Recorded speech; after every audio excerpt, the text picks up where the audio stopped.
Gold, trusted gold buyers. మీరు తాకట్టు పెట్టిన బంగారాన్ని విడిపించి ఈ రోజు ఉన్న మార్కెట్ ధరకు కొనబడను.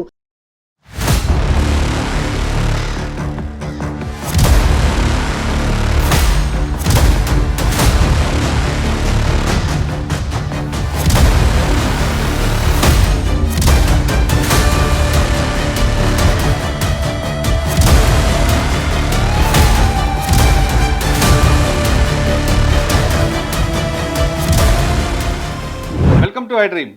అహ్మదాబాద్ విమాన ప్రమాదం వెనుక అసలు కారణం అదేనా? ఇది టెక్నికల్ ఎర్రరా, హ్యూమన్ ఎర్రరా? అసలు ఏం జరిగింది అనే విషయంపై ఆ రోజు దర్యాప్తు ప్రారంభించిన government of India minister for civil aviation సంబంధించిన aircraft accident investigation bureau ఇచ్చిన రిపోర్ట్ iDream చేతిలో ఉంది. ఈ రిపోర్ట్ ప్రకారం 2 స్విచ్లు కూడా ఒకేసారి ఆగిపోవడంతో పెట్రోల్ ఫ్యూల్ ఆగిపోయింది, దాంతో ప్రమాదం జరిగింది. అంతేకాకుండా కాక్పిట్ వాయిస్లో ఈ స్విచ్లు ఎవరు ఆఫ్ చేశారని పైలట్, కో పైలట్ మాట్లాడుకుంది కూడా రికార్డ్ అవ్వడంతో దీని మీద పూర్తిగా వివరణ జరుగుతుంది. అసలు స్విచ్లు ఆటోమేటిక్గా ఆగిపోతాయా? అది కేవలం ఎవరైనా ఆపారా? చేయి తగిలితే ఆగిపోయేంత అంత డెలికేట్ కానీ స్విచ్లు ఎవరు ఆపుంటారు? ఒక స్విచ్ ఆఫ్ చేసి 2 స్విచ్ ఆన్ చేసేలోగా ప్రమాదం జరిగిందనే విషయాన్ని ఈ రిపోర్ట్లో కనిపిస్తుంది. ఈ రిపోర్ట్లో ఏం జరిగింది, ప్రమాదానికి టెక్నికల్ ఎర్రరా, హ్యూమన్ ఎర్రరా అనే విషయం అంతా మాట్లాడడానికి, చాలా క్లారిటీగా చెప్పడానికి senior pilot captain S N Reddy గారు ప్రస్తుతం అంత ఉన్నారు. ఆయన అడిగి అసలు పైలట్లో, కాక్పిట్లో ఉన్నది ఏం జరుగుతుంటుంది, ఫ్యూయల్ ఎందుకు ఆగిపోయింది, ఆ 2 స్విచ్లు ఎంత డెలికేట్గా ఉంటాయా, లేదా ఎవరైనా చేస్తే వస్తుందా, లేదా టెక్నికల్గా ఆగిందా? వీటితో పాటు అదే విమానం అంతకుముందు ఒక సర్వీస్లోకి వచ్చినప్పుడు స్టెబిలైజర్లో ఒక ప్రాబ్లం ఉందనే విషయాన్ని ఐడెంటిఫై చేశారు. ఆ ప్రాబ్లం వల్ల ఆగిందా అనే విషయాన్ని సార్ని అడుగుతాం. సార్ నమస్తే అండి. నమస్తే అండి. సార్ ఒక్కొక్కటిగా రిపోర్ట్లు బయటకు వస్తున్నాయి. అంటే ఈ రిపోర్ట్ అనేది మనకు ఖచ్చితంగా చెప్పలేము, కానీ ఒక ప్రైమరీ రిపోర్ట్గా మనం భావించవచ్చు. ఇప్పుడు air craft accident investigation bureau వచ్చిన రిపోర్ట్ తీసుకుంటే ఇందులో దాదాపు 15 పేజీల రిపోర్ట్ ఉంది. ఇందులో ఆ రోజు ఎలా జరిగింది, తర్వాత ఏం జరిగి ఉండొచ్చు అనేది ఒక అంటే మనం ప్రైమరీ టెంపరీగా ఇస్తుంటాం. ఇందులో తీసుకుంటే సార్ ఇప్పుడు కట్ ఆఫ్ స్విచ్లు చూస్తున్నాం. ఇది 2 ఒకేసారి ఆఫ్ కట్ ఆఫ్ అయినట్లుగా ఫ్యూయల్ స్విచ్ అని వాళ్ళు రిపోర్ట్ ఇచ్చారు. అంటే 2 ఒకేసారి ఆఫ్ అవుతాయా, లేదు చేయి తగిలితే ఆగిపోయేంత ఈజీగా ఉంటాయా? అసలు మీకున్న ఎక్స్పీరియన్స్లో ఏం జరిగి ఉండొచ్చండి ఇక్కడ ఈ స్విచ్లు ఇవి చాలా వైటల్ అండ్ ఇంపార్టెంట్ స్విచెస్ కనుక వీటికి గార్డ్ సిస్టమ్ ఉంది, ప్రొటెక్షన్ సిస్టమ్ ఉంది.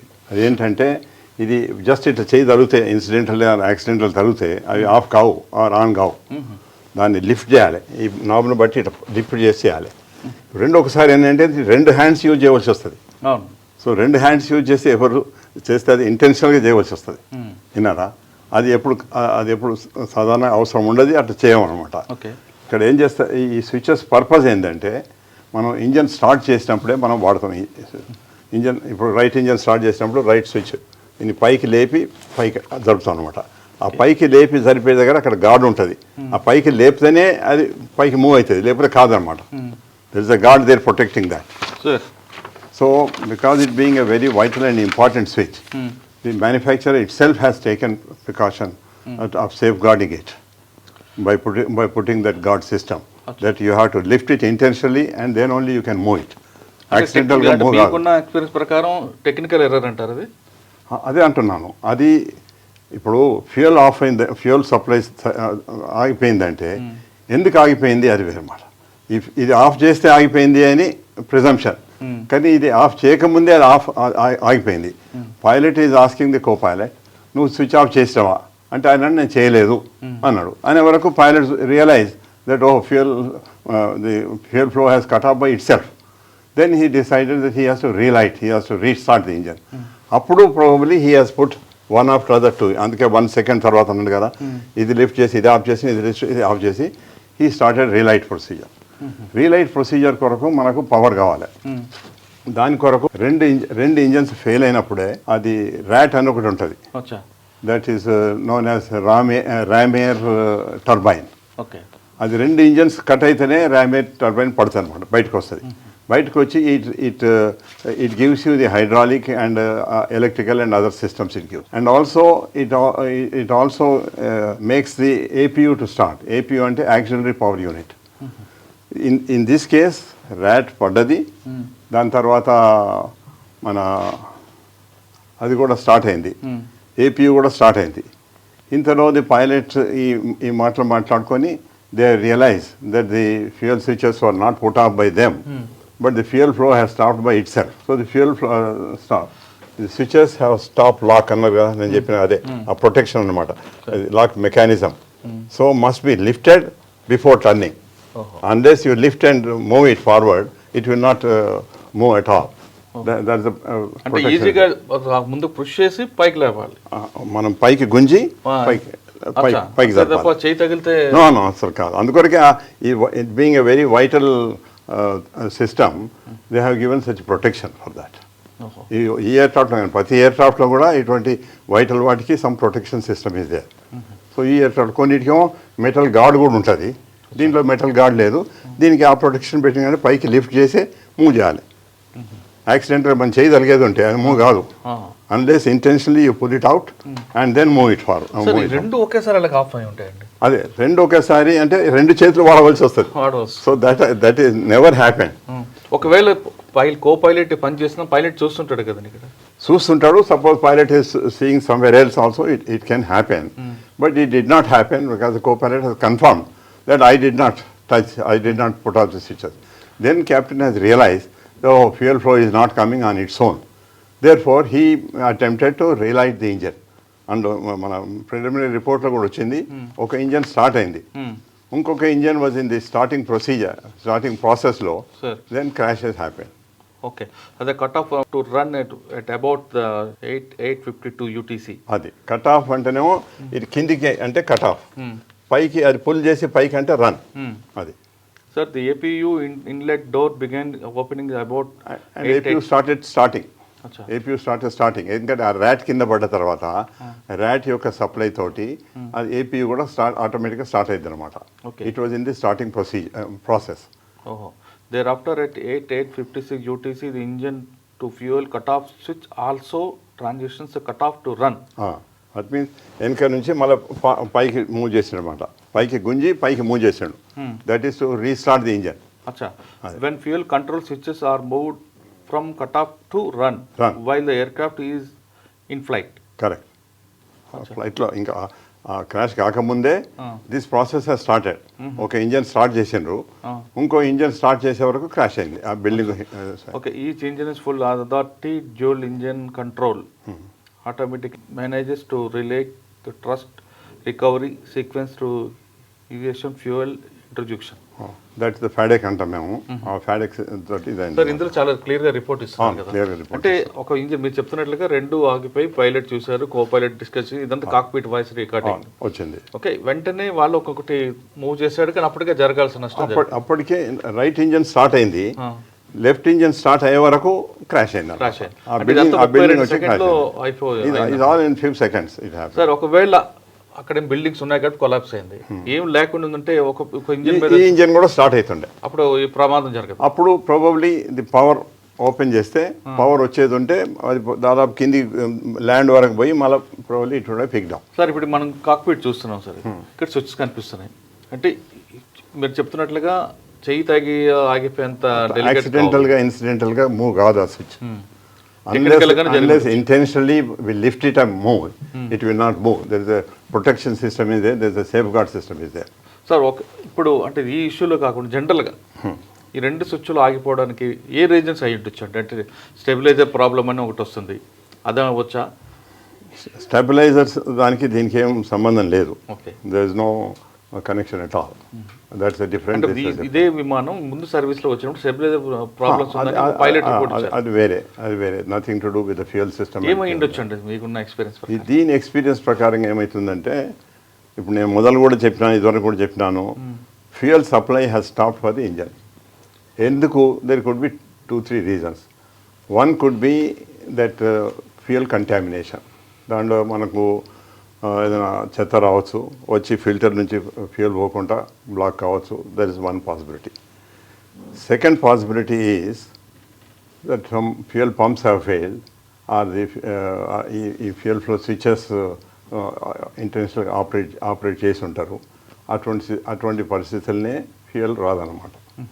ఇంటెన్షనల్గా ఎవరు చేసి ఉండొచ్చు, ఎవరికి అవకాశం ఉంటుంది? అదే ఇంటెన్షనల్గా ఇక్కడ ఎవరు చేసినట్టు ప్రూవ్ లేదు.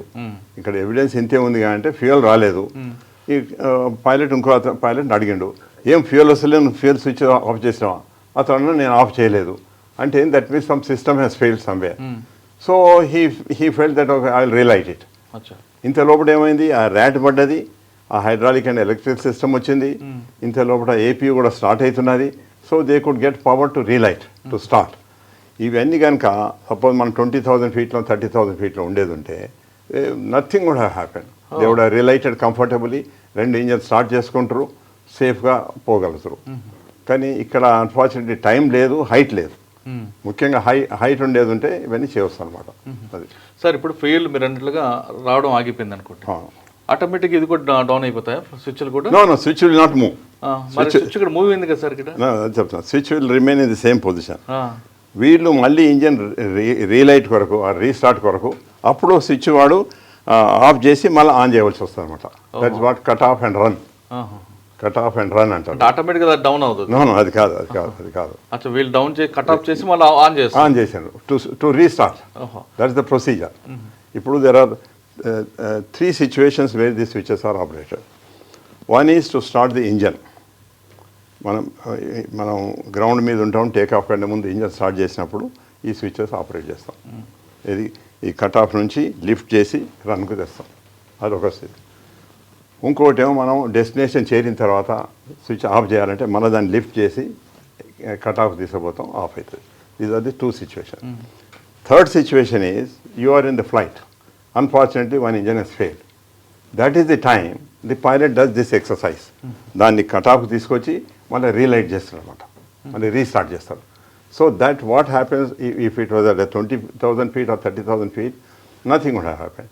బట్ ఇక్కడ హైట్ లేకుండా, టైం లేకుండా, ఉన్న కొంచెం టైం లోపల వాళ్ళు ఈ ఎక్సర్సైజ్ చేసినారు, అని కట్ ఆఫ్ తీసుకొచ్చిండ్రు, మళ్ళీ ఆన్ చేసిండ్రు, రీలైట్ ప్రొసీజర్ స్టార్ట్ అయింది. ఒక ఇంజన్ స్టార్ట్ అవుతున్నది, ఇంకొక ఇంజన్ స్టార్ట్ అయ్యే వరకు ఇంత యాక్సిడెంట్ అయింది. అదే కనుక హైట్ ఉండేది ఉంటే ఆ యాక్సిడెంట్ కాకపోతుండే. వాళ్ళు 2వ ఇంజన్ కూడా స్టార్ట్ చేస్తారు, then they would have manage. Sir ఇందులో ఏమైనా కాన్స్పిరసీ ఉంది అని అనుకుంటున్నారు, నిజమంటారా? Conspiracy I don't see any conspiracy ఉంటే అదే అంటే ఆ ఫ్యూయల్ ఫ్లో రాకపోవడం కొరకు ఏదైనా కాన్స్పిరసీ ఉంటే ఉండవచ్చు, విచ్ వీ కెనాట్ సే. కాక్పిట్లో మాత్రం కాన్స్పిరసీ ఉంటుంది, కాక్పిట్లో ఉండదు. ఎందుకంటే ఇద్దరు వాళ్ళ own life is involve. Therefore it is not possible at all. నేను ఇదివరకు కూడా ఎప్పుడు చెప్తుంటాను, ఇది the difference between doctor or engineer or a pilot is only that if a doctor makes a mistake, if he makes a mistake, patient will die, nothing happens to the doctor. If an engineer makes a mistake, building will collapse, bridge will collapse, but nothing happens to the engineer. But if a pilot makes a mistake, his own life is involved, he is going to die. Kabatti anta risk evaru cheyaru kada. So no one will take such sort of thing unless some suicidal tendency is there or something. But ikkada suicidal tendency cannot be there because not only his life, he is risking another 300 lives. So he is as good as murdering 300 people if he does intentionally something. Correct. So no one will do it. No one will do it. That's what the principle is. The pilot intentionally or negligently, he will never do anything. Okay. He will take care till last moment that he saves the situation. It's fuel control. This is what controls it. ఇది cut off, ఇది run. ఈ position నుంచి ఈ position పోవాలంటే దాన్ని lift చేసి పైకి అనాలి. అది ఇంజన్ స్టార్ట్ చేసినప్పుడు చేస్తారు. ఇంజన్ షట్ ఆఫ్ చేసినప్పుడు కూడా మళ్ళీ లిఫ్ట్ చేసి కిందికి అనాలి, కట్ ఆఫ్లో పోతుంది. ఈ రెండు సార్, దిస్ ఈజ్ అది స్టెబిలైజర్ అవన్నీ అన్నమాట. Nothing to do with this. ఈ ఫ్యూయల్ సిస్టమ్ అంతా ఇంతవరకే. సార్ ఇది 15 అవన్నీ ఫ్లాప్స్ అండి, ఫ్లాప్స్. ఫ్లాప్ పొజిషన్ 1, 5, 15 ఇటువంటి అన్నమాట. 30 ఇది ల్యాండింగ్ వచ్చినప్పుడు వాడతారు. ఇది టేక్ ఆఫ్ అప్పుడు ఇంతవరకు వాడతారు. 1, 5, 15 వరకు వాడతారు. ల్యాండింగ్ వచ్చినప్పుడు 30. అది ఈ ఫ్లాప్ ఎందుకంటే ఇట్ గివ్స్ లిఫ్ట్. ఇనిషియల్ ఇంతవరకు లిఫ్ట్ ఇస్తుంది, దాని తర్వాత దీనికి లిఫ్ట్ అండ్ డ్రాగ్ రెండు ఇస్తుంది అనమాట ల్యాండింగ్ వచ్చినప్పుడు.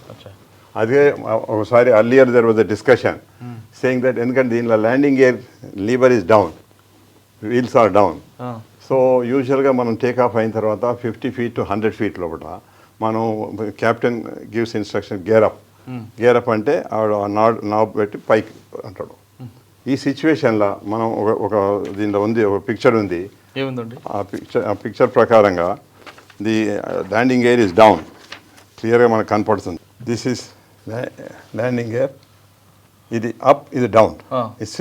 This is in down position. Usually after 50 feet to 100 feet లోపల we take the up. In this case it did not taken up, it was down. కారణం ఏముంటండి? అది either when the pilot said, captain said gear up, either he did not give gear up or gear did not go up. అచ్చా, ఇది ఒకటే కాకుండా ఈ reason కూడా ఉంది ఇప్పుడు. There can be this also. Achha. But this is only creates little drag. But it cannot create a crash. ఒకటి ఏంటంటే ఇప్పుడు ఇంత హైట్కు పోవాలి మనం ఆ గేర్ అప్ తీసుకుంటే, ఇంత హైట్ పోకుండా ఈ హైట్లో ఉండవచ్చు. ఎందుకంటే because of the drag it will not claim so fast. అది అంటే ఈ రీజన్ తో పాటు ఇంకొక రీజన్ కూడా కనిపిస్తుంది. There can be possibility. దీంట్లో క్లాష్ అయితే అవ్వదు. Because when I have seen this position, it is in down position. Okay, ఇందులో చాలా విషయాలు చూపిస్తుంది సార్ రిపోర్ట్లో. వీల్స్ డౌన్ ఉన్నాయి, కనపడుతున్నాయి మనకు. వీల్స్ డౌన్ ఉన్నాయి, wheels are not taken up. ఎందుకంటే ఆ లీవర్ ఈ వీల్స్ అనమాట, ఇవన్నీ వీల్స్. అదే పైకి టేకాఫ్ అయినప్పుడు అది పైకి తీసుకుంటే వీల్స్ పైకి పోవాలి. బట్ ఈ కేసు లోపల పైకి తీసుకోలేదు, ఎందుకంటే lever is down. Or unless he put effort to take it up, maybe it did not go. Hydraulic system fail అయింది అనుకోండి, ఫెయిల్ అయితే పైకి తీసుకున్నామని పోదు. బట్ అప్పుడు లీవర్ అయితే మూవ్ అవుతాయి, కానీ లీవర్ మూవ్ కాలేదు అంటే no efforts put to take it. అయితే ఇదివరకు ఆర్గ్యుమెంట్ వచ్చిండే ఈ గేర్ అప్ తీసుకునే విధంగా ఫ్లాప్స్ అప్ తీసుకుని ఉండొచ్చు అని. అట్లా కూడా కాదు, ఎందుకంటే గేర్ అప్ దేమో ఈ రౌండ్ ఉంటుంది, ఫ్లాప్ దేమో ఇట్లా ఫ్లాట్ ఉంటుంది అనమాట. మనం ఫ్లాప్స్ కూడా మళ్ళీ లిఫ్ట్ చేసి మూవ్ కావాలి, జస్ట్ ఇట్లా మూవ్ అయ్యేది కాదు. ఇప్పుడున్న టెంపరరీ రిపోర్ట్ ప్రకారం ఇది ఫ్లాప్ లీవర్, ఇక లీవర్ పొజిషన్ ఇట్లా ఉంటుంది. అదేమో ల్యాండింగ్ ఏదో డౌన్ రౌండ్ ఉంటుంది. ఎందుకంటే మనం కళ్ళు మూసుకొని కూడా తప్పు చేయరాదనమాట. అది చేయి పెడితే రౌండ్ ఉంటేనే గేర్ అప్. ఇది ఫ్లాప్ లీవర్ ఇట్లా ఉంటుంది. ఇది టేక్ ఆఫ్ అప్పుడు ఇక్కడ అనుకోండి, ఇటు మూవ్ చేయాలంటే దీన్ని లిఫ్ట్ చేసి మూవ్ చేయాలి. ఇవన్నీ ఏవైతే వైటల్ అండ్ ఇంపార్టెంట్ థింగ్స్ ఉన్నాయో ప్రతిదానికి ఆ గార్డ్ సిస్టమ్ ఉంటుంది అనమాట. గార్డ్ సిస్టమ్ ఉంది అది. సార్ అంటే ఇప్పుడు మీకున్న అనుభవం ప్రకారం కేవలం ఫ్యూయల్ కంట్రోల్ కట్ ఆఫ్ కాకుండా ఇది కూడా ఒక రీజన్ కనిపిస్తుంది. దాంతో కొంచెం పెర్ఫార్మెన్స్ డ్రాప్ అవుతుంది అంతే. అచ్చా, కానీ యాక్సిడెంట్ కాదు. సో టోటల్గా మీరు మొత్తం చాలా సంవత్సరాలు 25 అడుగులు 25 గంటలు 25 గంటలు అనుకుంటాయి, 25,000 గంటలు తిరిగారు ఫ్లైట్లో. ఇవి సాధారణ జరుగుతుంటాయి. కానీ ఇప్పుడు దీన్ని మీకు అనుమానం ప్రకారం టెక్నికల్ ఎర్రర్ అని మీరు చెప్తున్నారు ఇంతవరకు. So far I think it is a technical error అనుకుంటున్నాను. Unless it is proved that there could be human error. అది that has to be investigated thoroughly. అందుకొరకు పైలట్స్ అసోసియేషన్ వాళ్ళు కూడా అన్నారు, ఏదో ఒకటి చూసి మీరు పైలట్స్ మీద బ్లేమ్ పెట్టకండి, because pilot is dead and gone, he cannot defend himself. So you have to investigate thoroughly and find out what is it a technical problem or is it a human error అని you have to find out. అందుకని ఈ లాస్ట్లో కూడా అంటారు అంటే this only preliminary report, ఇంకా final report కొరకు ఈ లాస్ట్ లైన్లో చదవండి. అవునండి. Investigation is continue. The investigation team will review and examining additional evidence, records and information that is being sought from the stakeholders. It will take long time. అందుకే మొదలే minister గారు అనగానే minimum 3 months. Rammohan Reddy గారు కూడా చెప్తున్నారు ఇది టెంపరరీ రిపోర్ట్ 3 months అవుతుంది అని అప్పుడు చెప్పినారు. ఇప్పుడు ఇంకా మనకు 1 month కూడా కాలేదు. So the further details may come. Maybe they may give second report, maybe give the final report also. Sir ఫైనల్గా చెప్పండి, ఇటువంటి సంఘటనలు ఇక జరగకుండా ఉండాలంటే గవర్నమెంట్ వైపు ఏం చేయాలి?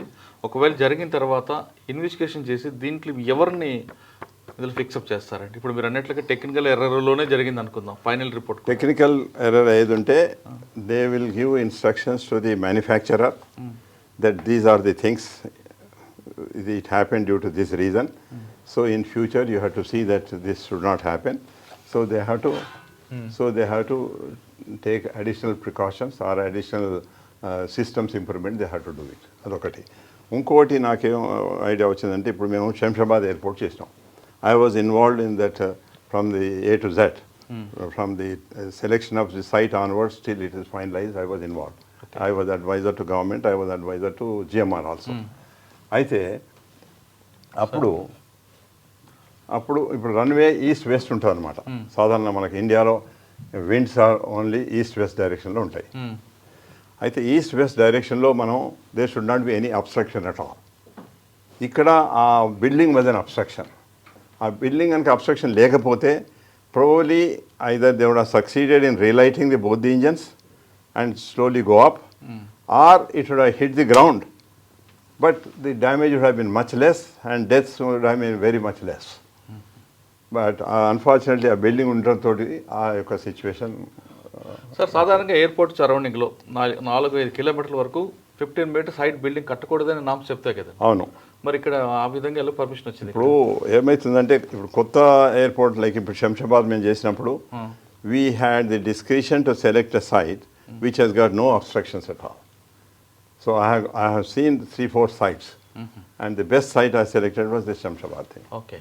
When I selected, then the DGC people came, airport authority people came, and they all have seen and they appreciated that I selected a very good site. Even our CM also appreciated, saying that yes, Captain Reddy garu, meeru select chesina site is approved by the DGCA and airport authority people and Ministry of Defence ani they appreciated it. So adi is a కొత్త airport వచ్చినప్పుడు అవన్నీ precautions తీసుకోవాలి. Apart from that we have to make a rule that no construction should come. సాధారణ norms ఏం చెప్తాయండి ఎయిర్పోర్ట్కి రన్వేకి ఎంత సరౌండింగ్లో ఉండకూడదు? రన్వేకు సరౌండింగ్ కాదు, రన్వే డైరెక్షన్లో. రన్వే డైరెక్షన్ ఈస్ట్ వెస్ట్ ఉంటుంది. ఈస్ట్ వెస్ట్ డైరెక్షన్లో ఏవి రాకూడదు అనమాట. ఇట్లా ఫనల్ అని ఉంటుంది, ఆ ఫనల్ లోపల ఏ బిల్డింగ్స్ రాకూడదు. బేగంపేటలో కొన్ని బిల్డింగ్స్ అట్లా వచ్చినాయి. ఎయిర్పోర్ట్ కట్టిన తర్వాత కొంతమంది కట్టినారు. అవి కొంతమంది అఫీషియల్గా పర్మిషన్ తీసుకున్నారు, కొంతమంది అనాథరైజ్ కూడా కట్టినారు. But we got them removed. It was a big Herculean task to remove. Some only we could remove, everything we could not remove. With the result now, the runway displacement అయితే landing కొరకు full runway. ఇప్పుడు runway 10,000 feet ఉంటే we are not able to use 10,000 feet. ఇటు నుంచి 8,000 చూస్తాం, అటు నుంచి 7,500 వాడుతున్నాం. అంత ఏరియా ఎఫెక్ట్ అయింది because of this buildings. So అది ల్యాండింగ్ కొరకు వచ్చినప్పుడు. టేకాఫ్ అప్పుడు కూడా ఆ ప్రాబ్లమ్స్ ఉంటాయి మనకు. టేకాఫ్ అప్పుడు కూడా if the engine power is not so much to go vertically up above those obstructions and all that. Suppose ఆ టైంలో ఏదైనా ఇంజన్ ఫెయిల్ అయింది అనుకోండి, ఒక ఇంజన్ ఫెయిల్ అయింది అనుకోండి, అప్పుడు the climb performance will be deteriorated or reduced. దాంతో కూడా there is a possibility. But usually the aircrafts are designed in such a way that if one engine fails, with another engine, we will be able to climb comfortably and clear all those obstructions. Okay. And then again, either you try to restart the engine, or if you don't restart, you come back, declare emergency that I have lost one engine and I'll come back and land. I had a situation like that. నేను బేగంపేటనే ఒక క్యాప్టెన్కు training ఇస్తున్నాను Boeing 737 aircraft మీద. నేను ఇట్లా just take off అవుతున్నా ఒక bird వచ్చింది. ఆ పైలట్ చూసినాడు, సార్ బర్డ్ అన్నాడు. నేను కూడా చూసి నేను ఏం చేసినానంటే ఆ లెఫ్ట్ ఇంజన్ దిక్కు వస్తుంది bird. So left engine cut చేసేవరకు ఏంటంటే bird was sucked in to the engine, but it did not do damage. ఎందుకంటే నేను కట్ చేసేవరకు దాని రెవల్యూషన్స్ తగ్గిపోయి ఏం డ్యామేజ్ కాలేదన్నమాట. నేను డిక్లేర్ చేసినాను ఇట్లా ఒక సింగిల్ ఇంజన్ మీద వస్తున్నాను and I will come back and land. They given permission, I went and landed. After we landed there, the engineering people were checking up. అయితే ఆ ఇంజన్ కొంత ఇది హైట్ ఉంటుంది కదా, వాళ్ళు చిన్న ల్యాడర్ వేసుకొని దాని మీదకి పోయి చూస్తే ఇది ఇంకా ప్రాణంతో ఉన్నది ఆ బర్డ్. పెద్ద పంతలాగా అనమాట. అది దాని యొక్క వింగ్ టిప్ 9 feet ఉన్నది. అవి ఈ డెడ్ యానిమల్స్ మీద తింటాయి. అది రాబందులు అవి సాధారణంగా ఇట్లా టేకాఫ్ కావాలి అనమాట. ఇట్లా అని కొంత దూరం రన్ చేసి మెల్లగా టేకాఫ్ అవుతాయి. సో అంత పెద్ద బర్డ్ అది. దాని వెయిట్ చూస్తే ఆల్మోస్ట్ లైక్ డాగ్ అంత వెయిట్ ఉన్నది అది. సో అప్పుడు నేను వాళ్ళతోటి చెప్పినాను. అయితే ఇంజనీర్స్ అంతా చెక్ చేసి they were satisfied that it did not do the damage because of my prompt action of switching of the engine. అదే కనుక నేను ఇంజన్ స్విచ్ ఆఫ్ చేయకపోయేది ఉంటే ఇంజన్ కూడా డ్యామేజ్ అండ్ ఇంజన్ కూడా కాస్ట్ 10 to 12 crores. సార్ మీరు ఇందాక చెప్పారు ఎయిర్పోర్ట్కి రన్వేకి ఈస్ట్ వెస్ట్లో 15 meters దాటి బిల్డింగ్ ఉండకూడదు, ఉంటే ఈ 2 ప్రాబ్లమ్స్ వస్తాయి. డిస్టెన్స్ కూడా అంత దూరంలో ఉంటే పర్లేదు, కానీ దగ్గరలో ఇప్పుడు ఇక్కడ ఉన్నట్టు బిల్డింగ్ అంత దగ్గర ఉండేది ఉంటే ఈ ప్రాబ్లమ్స్. ఓకే, కానీ కొన్ని ఎయిర్పోర్ట్లో కొండల మధ్య రన్వేలు ఉంటాయి, మరి అప్పుడు ఎలా చేస్తారు? అది దట్స్ ఏ సపరేట్ థింగ్.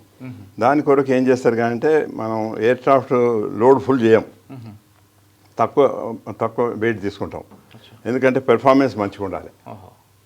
దాంతో ఇప్పుడు మనం 120 ప్యాసింజర్ కెపాసిటీ ఉందనుకోండి, we take only 90 passengers. Sikkim, Meghalaya అటు వెళ్ళినప్పుడు మనకు కంప్లీట్గా డెహ్రాడూన్ అట్లా నేపాల్ ఉన్నది. Nepal is the one. Hills మధ్యన ఉంటాయి కదా. నేపాల్ ఈజ్ మాకు ఒకటి చెప్పగలుగుతాను ఎగ్జాంపుల్గా. నేపాల్లో మనం టేకాఫ్ కాగానే ఇట్లా పోరాదనమాట. అందుకొరకు దర్ ఇస్ అ ప్రొసీజర్. ఒకటేమో మనం టేకాఫ్ అయి కొంచెం దూరం 200-300 ఫీట్ అని మెల్లగా టర్న్ చేసుకుంటాం. టర్న్ చేసుకుంటా ఇట్లా తిరిగి క్లైంబ్ చేస్తాం అనమాట. డైరెక్ట్గా కాదాలి, ఎందుకంటే ఇంత క్లైంబ్ రాదు. అందుకొరకు ది ప్రొసీజర్ అటువంటి ఎయిర్పోర్ట్లో there is a different procedure. వైజాగ్లో కూడా ఒక దగ్గర ఉంటే టేకాఫ్ కాగానే ఒక రన్వే ఉంటే టేకాఫ్ కాగానే మాకు 500 ఫీట్లో you should start turning and climbing. Landing అప్పుడు కూడా ఒకసారి కొన్ని క్రాఫ్ట్లు టర్నింగ్ అవుతాయి కదా. అవును, ల్యాండింగ్ అప్పుడు కూడా to avoid that sort of thing air craft ఇట్లా వచ్చి స్లోలీ డిసెండ్ అవ్వకుండా ఆ ఫైనల్ లోపలనే వచ్చి డిసెండ్ అయ్యి ల్యాండ్ అయ్యింది. శంషాబాద్లో అందుకే people call it is a very pilot friendly airport. In fact many pilots thank me, sir, since you are involved in selection of a site, you are selected such a good site, it is a very pilot friendly airport అంటారు. ఫైనల్గా sir చెప్తున్నట్లుగా Ahmedabad ప్రమాదం వెనక fuel అనేది చాలా క్లారిటీగా తెలుసు. ఇది కూడా టెంపరీ రిపోర్ట్ మాత్రమే. ఇందులో టెక్నికల్ ఎర్రర్గా కనిపిస్తుంది కానీ హ్యూమర్ ఎర్రర్ తక్కువగా కనిపిస్తుంది. ఎందుకంటే అక్కడ ఉన్న ఇద్దరు కో పైలట్ కూడా వాళ్ళ ప్రాణాలు కూడా అందులో కోల్పోయారు కాబట్టి ఎవరు అటువంటి పనులు చేయరు. ఫ్యూయల్ లోపల రావడం వల్ల జరిగే ప్రమాదం, దాంతోపాటు ఇంకొక ఇష్యూ కూడా సార్ గుర్తించారు. కానీ దానివల్ల ప్రమాదాలు జరగకపోవచ్చు, కానీ మెయిన్ అయితే ఫ్యూల్ రాకపోవడం వల్లే ఈ ప్రమాదం జరిగింది అంటున్నారు. కానీ ఇంకొక ఇంపార్టెంట్ విషయం సార్ చెప్తున్నట్లుగా, రన్వే నుంచి ఒకవేళ ఆ ఫ్యూల్ ఒక ఇంజన్ టేకాఫ్ అవుతున్న సమయంలో ఆ బిల్డింగ్ లేకపోయి ఉంటే వాళ్ళ ఎయిర్లోనే వాళ్ళు హ్యాపీగా వెళ్ళిపోవచ్చు. కానీ ఆ బిల్డింగ్ రావడంతో కొలాప్స్ అయిపోయింది. కాబట్టి ఇకపైనా సార్ గవర్నమెంట్లు రన్వేకి ఈస్ట్ వెస్ట్లో 15 మీటర్స్ దాటి కానీ 15 మీటర్స్ బిలో కానీ దగ్గర ఎయిర్పోర్ట్ అంటే రన్వేకి దగ్గరలో బిల్డింగ్లు కట్టకుండా చూడాల్సిన బాధ్యత ప్రభుత్వం మీద ఉందని ఎస్ఎన్ రెడ్డి గారు చెప్తున్నారు. ఇది అహ్మదాబాద్ ప్రమాదంపై ఎస్ఎన్ రెడ్డి గారి విశ్లేషణ. మరో అంశంలో మళ్ళీ కలుద్దాం. అంతవరకు నమస్తే. Thank you sir. Thank you very much. నిజంగా ప్రస్తుతం ఉన్నటువంటి సమాజం దేనికి ప్రయారిటీ ఇస్తుంది? ఆర్థిక సంబంధాల చుట్టూ మాత్రమే తిరుగుతోంది. మళ్ళీ ఎన్నికలంగానే చాలా విరక్తి కలుగుతున్నాం. మంచి అనిపిస్తుంది కదా, లేడీస్ కూడా ఛాలెంజింగ్ జాబ్స్ చేసినప్పుడు చాలా బాగుంటది. ఫుడ్ డెలివరీ ఇవ్వటానికి వెళ్ళినటువంటి డెలివరీ బాయ్ అనిల్ పై కళ్ళ ముందు